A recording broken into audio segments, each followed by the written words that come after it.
Motindra Chandra Debnath is an accomplished mentor, speaker, and educator. He studied mining engineering and social sciences. He had special interests in the science and technology of spirituality and transcendence. He worked in mining industry, UNICEF, civil services, NGOs, engineering college, and management institutes. Presently working for Om Vasudhaiva Kutumbakam, Safal, the world is our family, we are human beings, and all other human beings are our divine sisters and brothers through his organization, MSEF. His Transcendental Eagle Rebirth Retreat is one of its kind for the development of the human consciousness and ascension. He believes, without awakening of life, you only live the surface of it. The name of a famous book written by him, The Constitution of the Humanity, has been very popular among the readers. The main topic of this valuable book is the basic outline of the awakened world. Namaskar.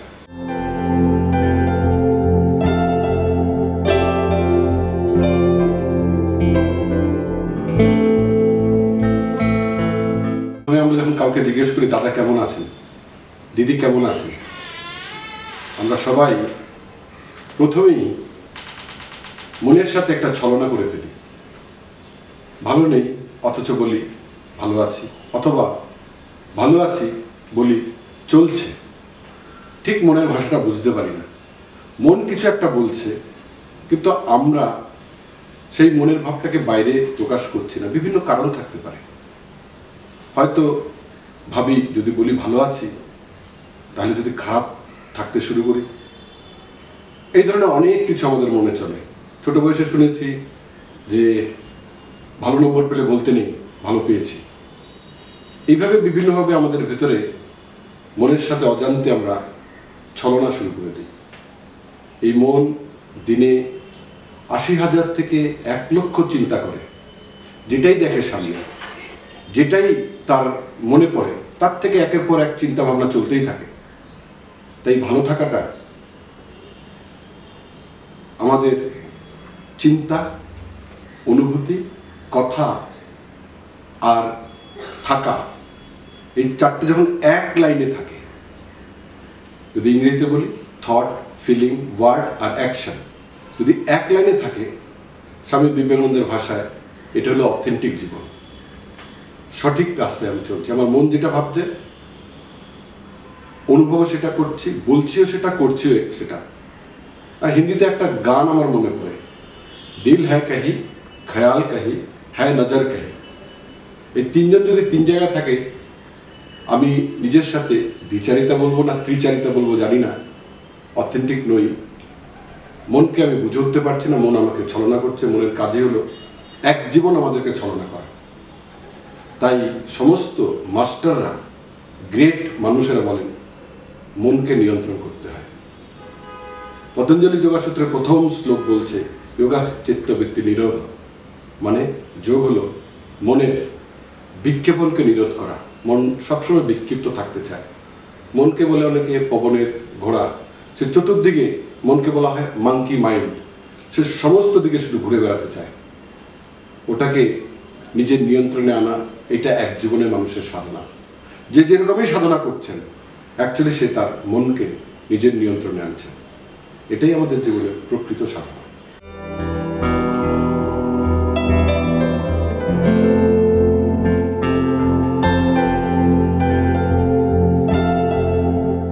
এই মন তো বিক্ষিপ্ত থাকবেই। আর সমস্ত মহান ব্যক্তিরাও বলছেন মনকেই নিয়ন্ত্রণ করো, ওটাই তোমার সাধনা। ছেলেমেয়েরা পড়াশোনায় মনোযোগ দিতে পারছে না। স্বামী বিবেকানন্দও বলছেন শিক্ষার মূল কথা মনোসংযোগ, মনকে সংযুক্ত করা। আমি যেটাতে থাকতে চাই সেটাতে সেই মুহূর্তে সংযুক্ত করা। আর এটা সহজ কাজ মোটেই নয়, আমরা সবাই বুঝতে পারছি। আমরা যে যে বয়সের আছি এখানে, আমরা আমাদের মনকে নিয়ন্ত্রণে না প্রসেসে আছি। যারা গ্রেট মানুষেরাও আছেন না, তারাও ইন দ্য মেকিং। কেউ বলতে পারে না আমি মাইন্ডের মাস্টার হয়ে গেছি। এটা কন্টিনিউয়াস প্রসেস। যতদিন বাঁচি ততদিন এটাকে মাস্টার করি। ধীরে ধীরে একটু নিয়ন্ত্রণে আসে, তখন কনফিডেন্স বাড়ে, তখন আরেকটু নিয়ন্ত্রণ হয়। তারপরে একটা বয়সের পরে বুঝতে পারি যে বাইরে কিছু নেই, ভেতরেই সব। তো তখন না আমরা আরেকটু বেশি কনসেন্ট্রেট করি। আমি যদি এই জায়গায় আমি একটা কথা খুব বেশি ফিল করি এবং সব জায়গাতে বলি, একটু আগেও বলছিলাম পতঞ্জলি, ঋষি পতঞ্জলি, এটা কোনো ধর্মের সম্পদ নয়। তথাকথিত যে ধর্মগুলো এসছে তার অনেক আগের থেকে ঋষি পতঞ্জলি এই কথাগুলো বলে গেছে। ওগুলো ওনার নিজেরও কথা না, আমি যতটুকু স্টাডি করেছি, পরম্পরায় শ্রুতির আকারে এসছে, উনি তারপরে লিপিবদ্ধ করেছেন। এগুলো সব মানুষের সম্পদ। বলছেন মনকে নিয়ন্ত্রণ করতে গেলে 8খানা লিম্ব আছে পতঞ্জলির, 8টা দিক আছে, ওই 8টা দিককে মাস্টারি করতে হয়। আর এই 8টা দিককে মাস্টারি করলেই মন আমার নিয়ন্ত্রণে আসবে। আর কোনো ভালো রাস্তা এখন অবধি পৃথিবীতে বেরোয়নি, এটা বেস্ট রাস্তা। তারপরে এটার থেকেই বাকি সবাই ফলো করে নিজের মতো করে করে। আমি এই মনের লাইনে প্রায় 25 বছর আছি, প্রচুর জায়গায় প্রশিক্ষণ নিয়েছি, প্রচুর শ্রোতাদেরও শুনেছি, বক্তাদেরও শুনেছি। শুনে একটা উপলব্ধি হয়েছে এবং অনেক আমি কিছু প্রশিক্ষণও দিই। অনেক ওয়ার্ল্ডের ফেমাস প্রশিক্ষকরা বলেন যে আলটিমেটলি সবাই আমরা পতঞ্জলি যোগসূত্র থেকে ধার করি। কি বলছেন উনি? প্রথম বলছেন ইয়াম, মানে ইউনিভার্সাল অবজারভেন্স, সবাইকে ফলো করতে হবে। সেটা হলো, প্রথমটা হলো অহিংসা। অহিংসার বাংলা করার দরকার নেই, ইংরেজিও বলার দরকার নেই। অহিংসা, হিংসাতে যদি যাই আমার মন বিক্ষিপ্ত হবেই। অহিংসাতে যদি আমি ধীরে ধীরে থাকতে থাকি, অহিংসা কোথায়? বাইরে কাউকে আঘাত করলাম, সেটা তো একদম ডিরেক্ট হিংসা। মনে মনে যদি আমি কাউকে আঘাত করি, হিংসার ভাবনা ভাবি, ওকে পেলে দেখে নেব, এটাও হিংসা। ভেতরে বাইরে অহিংসা। আজকে দেখুন তো পৃথিবীতে কাদেরকে আমরা ভেতর থেকে স্মরণ করি, মানি? Buddhadev, Gautam Buddha, Mother Teresa, Mahatma Gandhi, Martin Luther King junior, Ashok যখন ধর্মাশোক হয়েছে, তখন যখন চণ্ডাশোক ছিল তখন তাকে আমরা মানতাম না, তাদের সম্বন্ধে আমাদের একটা খারাপ ভাবনা আছে। কিন্তু যখন ধর্মাশোক হয়ে গেছে তখন তাকে আমরা মানি। তারা সবাই অহিংসার পূজারী ছিলেন। প্রথম অহিংসা, তারপরে বলছে সত্য, ট্রুথফুলনেস। আমাদের যত বয়স হবে না, বয়সের সাথে সাথে আমরা বুঝতে পারবো, যত সত্যকে ধরে থাকবো তত জীবন সুন্দর হবে। যত মিথ্যার আশ্রয় নেব তত জীবনে যন্ত্রণা হবে, মাইন্ড বিক্ষিপ্ত হবে। সত্য কথাটা না মনে রাখতে হয় না, মিথ্যাটা মনে রাখতে হয়। কাকে মিথ্যা বললাম, আরে ওটা তো ছড়াবে। এবার আরেকজনকে আমি ওই মিথ্যাটা মনে না রাখলে একটু যদি চেঞ্জ হয়ে যায়, তাহলে বুঝে যাবে যে আমি মিথ্যা চাই। সত্যটা বলে না, সত্য সব জায়গায় এক, মিথ্যাটাই শুধু আলাদা। যদি আমি বলি কোর্টে কেস উঠেছে, আসামিরা এক একজন সাক্ষী দিচ্ছে, বাদী বিভাগে সবাই আছে, সত্যটা তো কিছু একটা। সেই সত্যে পৌঁছানোর জন্য জাজ সাহেব চেষ্টা করছেন। মিথ্যা তো সবাই বলছে প্রায়, তার মাঝখান থেকে সত্যে পৌঁছানো, কারণ সত্য একটাই, মিথ্যা অনেক। তো পতঞ্জলি কত বছর আগে লিপিবদ্ধ করেছেন অহিংসা, সত্য, আস্তেয়। আস্তেয় মানে চুরি না করা, যেটা আমার সম্পদ নয় সেটা আমার নেয়ার অধিকার নেই, অর্জন করতে বলছে। তারপরে ব্রহ্মচর্য মানে ব্রহ্মে চারণ করা, মানে সংযম। সবকিছুই ইন্দ্রিয়কে নিয়ন্ত্রণে রাখা, কারণ ইন্দ্রিয় সবসময় বিক্ষিপ্ত হতে চায়। ইন্দ্রিয় হলো মনের বাহন, 5টা বাহন, জ্ঞানেন্দ্রিয়, চক্ষু, কর্ণ, নাসিকা, জিহ্বা, ত্বক, আর 5টা কর্মেন্দ্রিয় আছে। এরা সবসময় বহির্মুখী। কর্মেন্দ্রিয় কে কে? বাক, পানি, পাদ, পায়ু, উপস্থ। উপস্থ হলো জেনিটাল। এই 5টা কর্মেন্দ্রিয় আর 5টা জ্ঞানেন্দ্রিয় সবসময় বাইরের দিকে ঘুরে বেড়াচ্ছে, বহির্মুখী। এদেরকে অন্তর্মুখী করা, তার জন্য একটা জীবন আমাদের দিয়েছে। ছোট বয়সে এটা এক্সপেক্ট করা উচিত না। বয়স বাড়বে, সব দেখবো, শুনবো, বুঝবো, ভোগ করব, উপলব্ধি করব, তারপরে বুঝতে পারবো বাইরেরটা অসার। ধীরে ধীরে ভেতরে সারে যাব। বলে না, মনুষ্য বৃদ্ধ না হইলে সুন্দর হয় না। কি সুন্দর, তার কি চেহারা আরো তথাকথিত চামড়া টাইট হয় না, চামড়া তো ঢিলে হয়ে যায়, তো ভেতরটা সুন্দর হয়। আমি যখন এক জায়গায় চাকরি করতাম মাইন্ডসে, কোল ইন্ডিয়াতে, আমাকে আমার এক ক্লার্ক, অ্যাটেন্ডেন্স ক্লার্ক বলেছিল, বিকেলবেলা আমরা একটু টিফিন করতে যেতাম, চা খেতে যেতাম, ওখানে দেখতাম ইয়াং ছেলেমেয়েরা একটু যেটা হয় ওই বয়সে ভাইব্রেন্সি, ইউথফুলনেস। তখন আমাকে একটা খুব সুন্দর কথা বলেছিলেন, আমি এখনো ভেতরে ওটা আমার গেঁথে আছে, আমি সব জায়গাতে বলি। উনি বলেছিলেন, স্যার जवानी पे गाधी भी खूबसूरत दिखती है, गाधा भी खूबसूरत दिखता है। যৌবনে চামড়া টান টান থাকে, এবং এটা যৌবনের ধর্ম, এটাকে অস্বীকার করা যাবে না, এটাকে নিয়েই চলতে হবে। কিন্তু জীবনের পারপাস আস্তে আস্তে আমাকে অন্তর্মুখী হতে হবে। মনকে যদি নিয়ন্ত্রণ করতে হয়, অহিংসা, সত্য, আস্থেয়, ব্রহ্মচর্য, তারপরে বলছে অপরিগ্রহ। অপরিগ্রহ মানে হলো অপ্রয়োজনীয় সম্পদ একসাথে না করা। অতিরিক্ত অপ্রয়োজনীয় সম্পদ একসাথে করলেই মন বিক্ষিপ্ত হবে, এই টাকাটা কি করব, যদি চলে যায়, যদি কিছু এটা সঠিকভাবে ইউটিলাইজ করতে পারলাম না। এটা কিন্তু প্রাচুর্যের বিরুদ্ধে না। একটা জীবন, মানুষ ছাড়া আর কোনো প্রাণী সঞ্চয় করে না কিন্তু। এই জন্য কোনো প্রাণীর ডিপ্রেশন হয় না, তাদের মেন্টাল অ্যাসাইলাম নেই, পার্কিনসনের সমস্যা হয় না। একমাত্র মানুষ যে এই বেসিক ফর্মুলাগুলোকে ফলো করে না, তাদের লাইফে স্ট্রাগল আসে। এটা ছিল ইয়াম। তারপরে 5টা নিয়ম ব্যক্তিগত স্তরে। প্রথমটা বলছে শৌচ, মানে পরিচ্ছন্ন থাকা, ক্লিন থাকা, ভেতরে প্লাস বাইরে। প্রত্যেক দিন একটু ধোয়া জামা কাপড় পরা, নাহলে না মন মলিন হয়ে যায়। বস্ত্র মলিন, মনও মলিন হবে। কিন্তু আমরা লজিক্যাল মাইন্ড এগুলো বুঝবে না, কিন্তু আমাদের ভেতরে যে একটা ডিপ আছে, যেটাকে আমরা হার্ট কনসাসনেস বলি, হৃদয় বর্তা, সে কিন্তু বোঝে। তো শৌচ, তারপরে সন্তুষ্টি, মানে যেটাই আছে আমার, আমি আরো অ্যাসপায়ার করবো, আরো অনেক কিছু চাই, কিন্তু যেটা আছে সেটাতে আগে সন্তুষ্ট থাকি, নাহলে না আমি অ্যাংজাইটিতে থাকবো। মন বিক্ষিপ্ত হবে অ্যাংজাইটিতে, মন প্রচুর চিন্তা করে, সবসময় ভবিষ্যৎ নিয়ে ভাবে, হোয়াট নেক্সট, হোয়াট নেক্সট। তারপরে আছে তপ। তপ মানে অধ্যবসায়, নিজের কাজ নিষ্ঠার সাথে করা, কর্ম ত্যাগ করতে নেই, কর্মই ধর্ম। আর এই জীবনে আমরা আমাদের কাজের মধ্যে দিয়েই যা যা শেখা, যা যা পাওয়া এবং বিনিময়ে যা যা দেয়া, সব কিছু ঘটে আমাদের কাজের মধ্যে দিয়ে। তাই কর্ম কখনো ত্যাগ করতে নেই।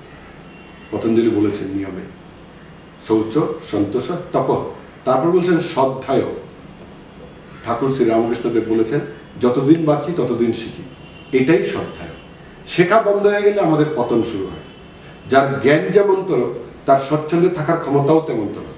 অজ্ঞানতাই আমাদের জীবনের সমস্ত সমস্যার মূল কারণ। তাই সদ্ধায় ছাড়া যাবে না। Learning, continuous learning, life long learning, এটা মোস্ট ইম্পর্টেন্ট।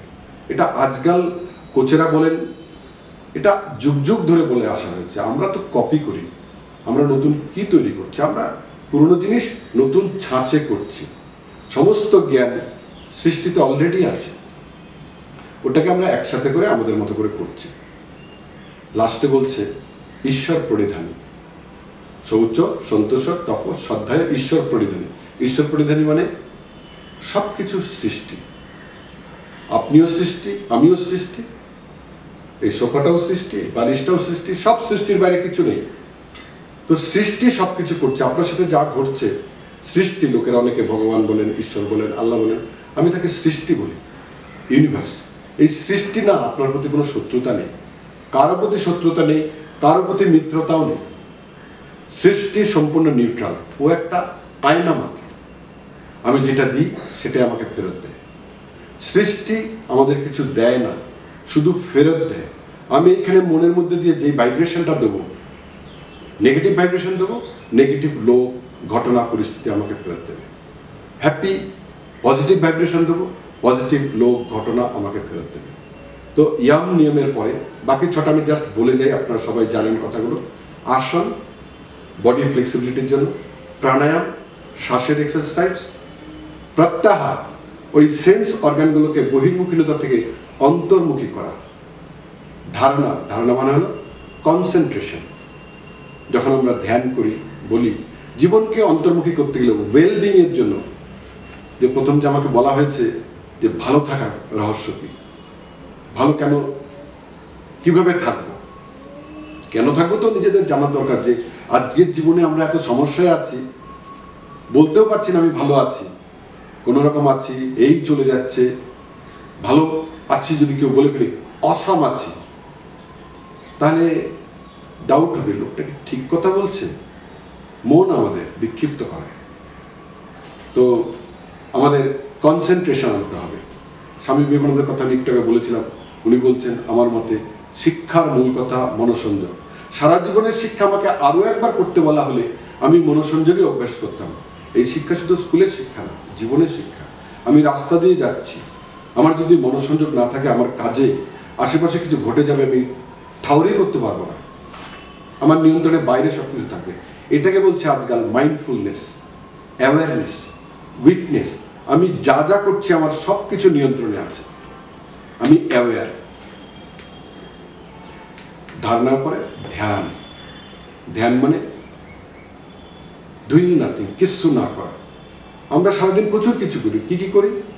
চিন্তা করি, অনুভব করি, কথা বলি, কাজকর্ম করি। এই 10টা অর্গানের কথা বললাম, 5টা জ্ঞানেন্দ্রিয়, 5টা কর্মেন্দ্রিয়, এগুলো দিয়ে আমরা কাজকর্ম করি। ধ্যানে বলছে সবকটাকে স্টপ করতে হবে। এই সবকটাকে স্টপ করলে আমরা নির্মল স্থিতিতে আসবো। নির্মল স্থিতিতে কোনো মল থাকবে না, মন শূন্য হয়ে যাবে, মন সম্পূর্ণ নিয়ন্ত্রণে আসবে। তারপরে যেটা ঘটবে সেটাকে বলে সমাধি। এই 8টা মার্গ এত বছর আগে বলে গেছে, পৃথিবীর সমস্ত গ্রেট মানুষেরা এটা উপলব্ধি করেছেন। এই 8টা মার্গের সব রাখা আছে জীবনে। এটাকে ফলো করতে পারলে আর কিছু লাগে না, এটাই বেসিক।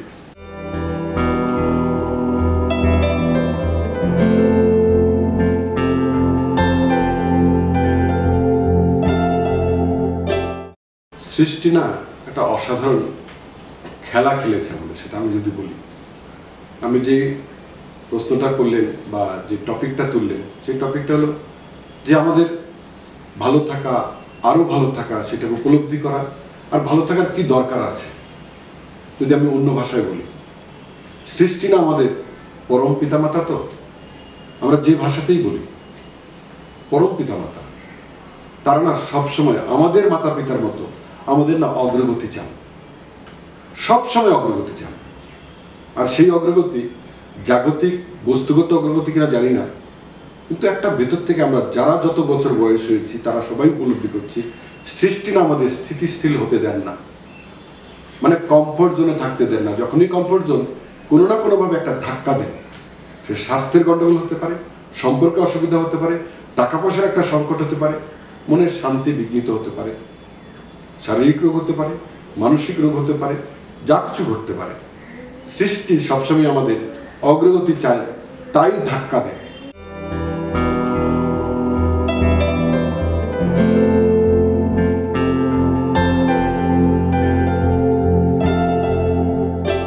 খুব সুন্দর একটা পয়েন্ট তুলেছেন যে আমরা তো সবাই এক স্তরে নেই।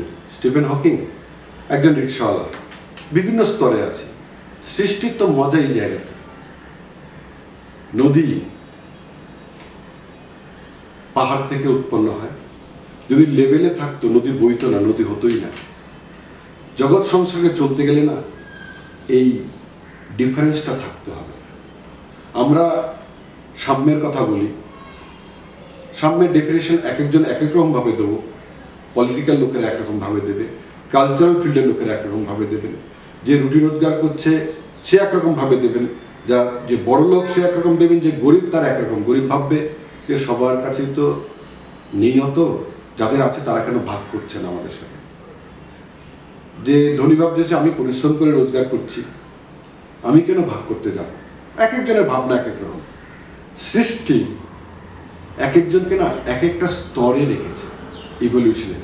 যেরকম নদীকে বইতে গেলে ডিফারেন্স থাকা দরকার লেভেলের, ঠিক জীবনকে প্রবাহিত হতে গেলে চেতনাকে বাড়াতে গেলে তফাৎ দরকার আছে।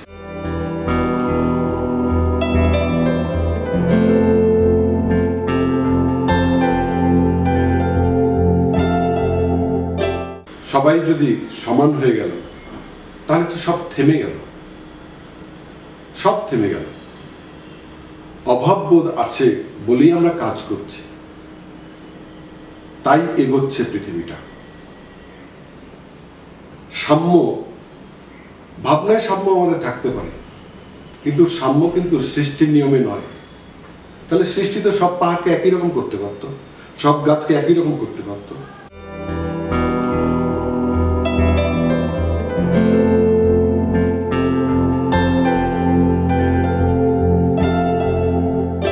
খুব সুন্দর প্রশ্ন। সংশোধনাগার, আগে বলতাম জেলখানা, কয়েদখানা। ওখানে ঢুকলে কি মনে হবে? আমি একজন কয়েদি। জেলখানা মানে আমি বন্দি, আর সংশোধনাগার মানে আমাকে এখানে সংশোধন করার জন্য দেয়া হয়েছে। আমরা একটা খুব সুন্দর শব্দ সবাই জানি, শব্দ ব্রহ্ম। শব্দের মধ্যে ব্রহ্ম লুকিয়ে আছে, এনার্জি লুকিয়ে আছে। একটা বাচ্চাকে যদি বলা হয় তোর দ্বারা কিছু হবে না, অনেকবার বলা হলে না সে ধরে নেবে আমার দ্বারা কিচ্ছু হবে না।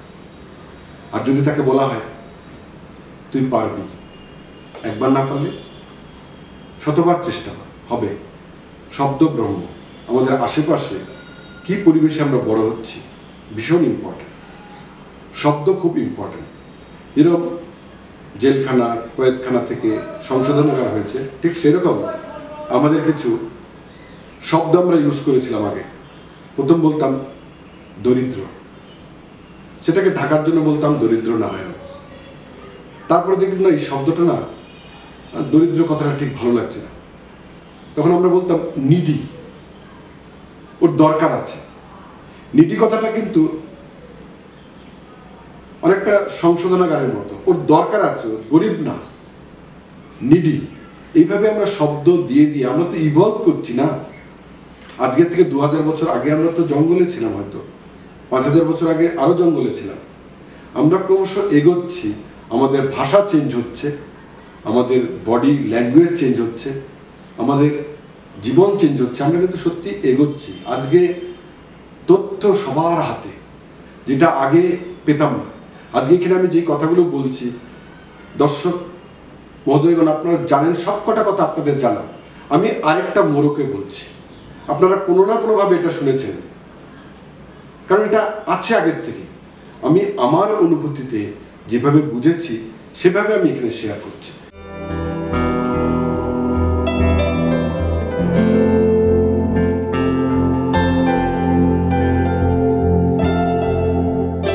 আমাদের দেশে আমরা নর্মালি বৃক্ষকে, আমরা সবাই কিন্তু বীজ, আমাদের ভেতরে বৃক্ষ লুকিয়ে আছে, প্রত্যেকের ভেতরে বৃক্ষ লুকিয়ে আছে।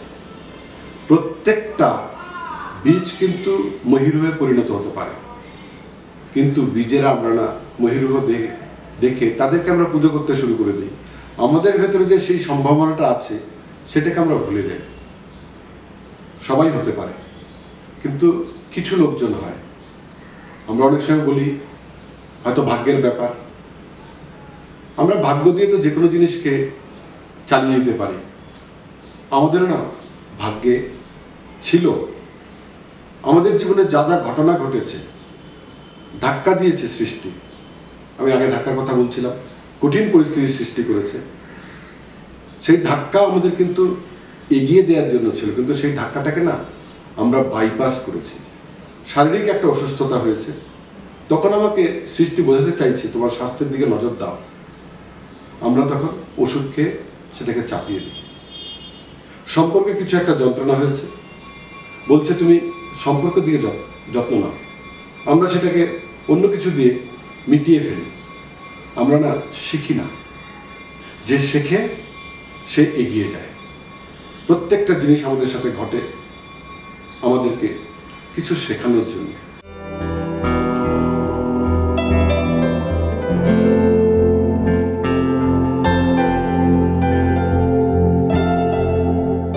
প্রত্যেকের রাস্তা আলাদা, ইউনিক। প্রত্যেকের রাস্তা ইউনিক। আমরা কোনো দুটো মানুষ এই পৃথিবীতে এক না। আজকে পর্যন্ত প্রায় ৮০,০০০ কোটি মানুষ জন্মেছে, এখন ৮০০ কোটি মানুষ আমরা আছি পৃথিবীতে। প্রায় কোনো দুজন মানুষ একরকম না। সৃষ্টিতে কোনো রিপিটেশন নেই।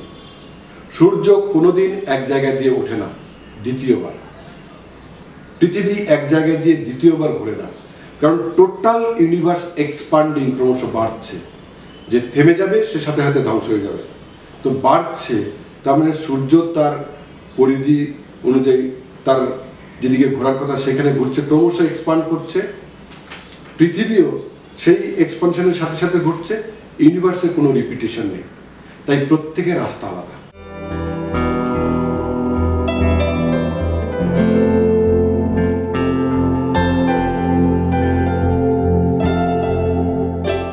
যে একাডেমিক লার্নিং, তাত্ত্বিক আলোচনা, এর না একটা ফিক্স সিলেবাস আছে, তার বাইরে যাওয়ার কোনো স্কোপ নেই। যে কোনো পরীক্ষার একটা সিলেবাস থাকে, তার মধ্যেই কোশ্চেন আসে, তার থেকে উত্তর দিতে হয়। জীবনের না কোনো সিলেবাস নেই, মনের কোনো সিলেবাস নেই, টোটালটাই আউট অফ সিলেবাস। এবার আউট অফ সিলেবাসে টিপস সবার আলাদা আলাদা, ঘটনাগুলো একই রকম জিনিস করব, কিন্তু উপলব্ধি সবার আলাদা হবে। যদি আমি বলি, আমি পতঞ্জলি যোগা সূত্র থেকেই বলি, আমি কিছু যোগাসন যদি করতে চাই, প্রত্যেকটা মানুষ যোগাসন করছে। যোগাসন মানে কি? যখন শুধু বডিকে ফ্লেক্সিবল করা, এই পোজ নেওয়া ওই পোজ নেওয়া নয়, এর সাথে ৩-৪টে জিনিস একসাথে কাজ করে। বডির ফ্লেক্সিবিলিটি, বডিকে মুভমেন্ট করছে, বডিতে কোথায় কি হচ্ছে সেটাকে ফিল করছে, শ্বাসের সাথে করছে, ফিলিংয়ের সাথে করছে, অনুভবের সাথে করছে। এবার একই একটা সূর্য নমস্কার, একটা 12টা স্টেপের আসন, যেটাকে বলে একটা কমপ্লিট আসন, 5 জন মানুষ করছে। 5 জনের ফিলিং আলাদা, 5 জনের শ্বাসের গভীরতা আলাদা, 5 জনের বডির বিভিন্ন পার্শ্বে যা চাপ পড়বে তার ইন্টেন্সিটি আলাদা। তার মানে একাডেমিক বা তাত্ত্বিকের বাইরে জীবন, কিন্তু জীবনের সিলেবাস আনলিমিটেড, প্রত্যেকের আলাদা আলাদা অনুভূতি হবে। তাই টিপস যদি বলি, যদি আমাকে আসন করতে হয়, আসন তো একই, সূর্য নমস্কার, কিন্তু আমার ভেতরে কি চলছে, আমার ভেতরে আমার অ্যাওয়ারনেস, এম আই অ্যাওয়ার, আমার কোথায় কি চলছে, এটাই যে আমি সচেতন কিনা। আমার লাইফ সম্পূর্ণ আলাদা। একই রোগ হলে ডাক্তারবাবু কিন্তু একই ওষুধ দেন না, তার বয়স, তার জেন্ডার, ঋতু অনুযায়ী ওষুধ কিন্তু একটু বদলে যায়, ডোজও বদলে যায়। আমরা যারা নিজেরা ওষুধ খেয়ে নিই, তারপরে সাফার করি। ডাক্তারবাবুরা বলেন নিজে নিজে ওষুধ খাবেন না, কিন্তু আমরা মনে করি তো ফিক্স সিলেবাস, একাডেমিক লার্নিং, ওই লার্নিং দিয়ে তো আমরা বড় হয়েছি, তাই আমরা মনে করি সব কিছুর যেন ফিক্সড কিছু উত্তর আছে। জীবনে না কোনো ফিক্সড উত্তর নেই।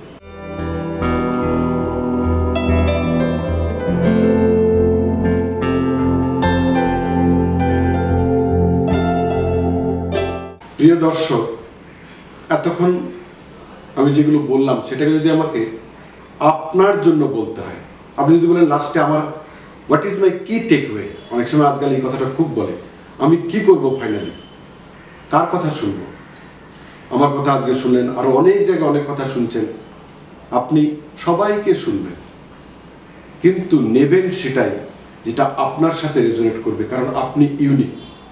আপনার ভেতরে সব কিছু রাখা আছে, all the power is within you. Swami বিবেকানন্দের ভাষায় বলছি, you can do anything and everything. আপনি সবাইকে শুনবেন, কিন্তু আপনার ভেতরে হার্ট কনসিয়াসনেসে কিছু রেজোনেট করবে, সেটাকে ফলো করবেন, কারণ আপনি ইউনিক। আপনি এতক্ষণ ধরে এই কথাগুলো শুনছেন, তার মানে আপনি অলরেডি ইভলভড, নাহলে এই কথাগুলো শুনতে পারতেন না। মনে তো দূর আরেকটা চ্যানেল দেখি খুলে, এখানে কি হচ্ছে কথা, এগুলো তো অনেক শুনেছি না। আপনি ইউনিক, আপনার ভেতরে সেই ইউনিক সত্তা আছে, আপনি already perfect, whole and complete. আপনার ভেতরে এক বিন্দু ঘাটতি নেই, আপনি যেরকম সেরকমটাই আপনি পারফেক্ট। সৃষ্টি সবাইকে আলাদা আলাদা বানিয়েছে, ইউনিক, তাহলে তাদের মধ্যে কি করে কম্প্যারিজন হয়? আপনি আপনার মতো ইউনিক, আমি আমার মতো ইউনিক, সবাই যদি এক হয়ে যেতাম, বৈচিত্র্য না থাকতো, নদী বইতো না, লেভেল হয়ে গেলে নদী বইতো না। তো আপনি ভেতর থেকে জেনে রাখুন, আপনার মন, আরেকটা কথা বলি, এই কথাটা বলতেই হয়, না হলে কমপ্লিট হবে না কখনো। আমরা অনেকের কাছ থেকে শুনেছি যে ডেস্টিনি, উই আর অলরেডি ডেস্টাইন, আমাদের নাকি সব অলরেডি তৈরি হয়ে আছে, আমরা শুধু জার্নিটা করছি। তো আপনি সঠিক জার্নি করছেন, আপনার মন আপনাকে সঠিক দিকে নিয়ে যাচ্ছে, কিন্তু আপনি হয়তো অ্যাওয়্যার নন। আমি শুধু আজকে রিকোয়েস্ট করব, আজকের থেকে না অ্যাওয়্যার হয়ে যান, একটু ইন্ট্রোস্পেক্ট করুন দিনের শেষে শান্ত হয়ে বসে, যে আজকে আমাকে জীবন কি শেখাতে চেয়েছে, আর ওটাকে আগামীকালকে যেন রিপিট না হয়। আজকে আমি এই ভুলগুলো করেছি, এই জায়গায় আমি আরেকটু মার্জিত হতে পারতাম, এই জায়গায় আমি আরেকটু হৃদয়বান হতে পারতাম, হৃদয়বতী হতে পারতাম। এই ছোট ছোট কারেকশনগুলো করুন, আপনার ইভলিউশন অলরেডি ঘটছে। নমস্কার, থ্যাংক ইউ সো মাচ।